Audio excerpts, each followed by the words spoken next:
আগামী ৮ থেকে ১১ জুলাই চীন সফরে যাচ্ছেন প্রধানমন্ত্রী। সফরে বেশ কয়েকটি চুক্তি ও সমঝোতা স্মারক সই হওয়ার কথা রয়েছে। পররাষ্ট্রমন্ত্রী হাসান মাহমুদের সঙ্গে সৌজন্য সাক্ষাৎ শেষে চীনা কমিউনিস্ট পার্টির আন্তর্জাতিক সম্পর্ক বিষয়ক মন্ত্রী লিউ জিয়ানশাও বলেন, এই সফর মাইল ফলক তৈরি করবে।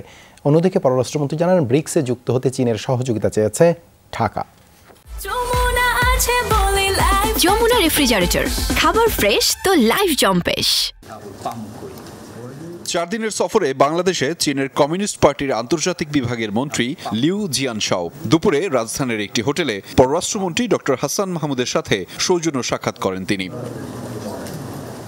আলোচনায় উঠে আসে আগামী মাসের ৮ থেকে ১১ জুলাই পর্যন্ত প্রধানমন্ত্রী শেখ হাসিনার বেইজিং সফর প্রসঙ্গ, যেখানে দ্বিপাক্ষিক সম্পর্ক জোরদার ও ঢাকা বেইজিং এর মধ্যে কয়েকটি চুক্তি সই নিয়ে আলোচনা হয়েছে। স্মার্ট বাংলাদেশ বিনির্মাণ ও রোহিঙ্গা প্রত্যাবাসন নিশ্চিতে চীন পাশে থাকবে বলেও জানান দেশটির সফররত মন্ত্রী।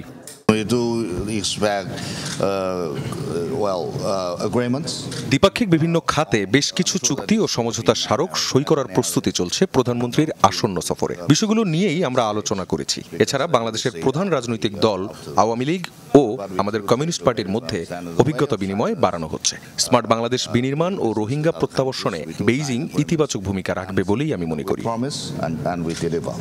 বৈঠক শেষে পররাষ্ট্রমন্ত্রী ডক্টর হাসান মাহমুদ জানান, বাণিজ্য ঘাটতি কমানো এবং ব্রিক্সের সদস্য হতে চীনের সহযোগিতা চাওয়া হয়েছে। এছাড়া রোহিঙ্গা প্রত্যাবাসনে ভূমিকা রাখার কথা পুনর্ব্যক্ত করেছে চীন।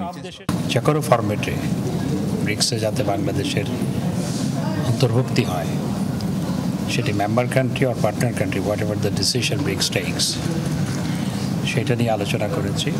তাদের সমর্থন সহায়তা কামনা করেছি। চাইনিজ ইনভেস্টমেন্ট যাতে বাংলাদেশে আছে এবং আরও আসে, সে নিয়ে আমরা আলোচনা করেছি।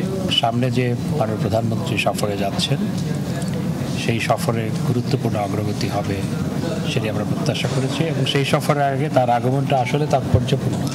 প্রধানমন্ত্রীর আসন্ন চীন সফর দুই দেশের সম্পর্ককে আরও দৃঢ় করবে বলেও জানান মন্ত্রী। আহমেদ রেজা, যমুনা নিউজ, ঢাকা।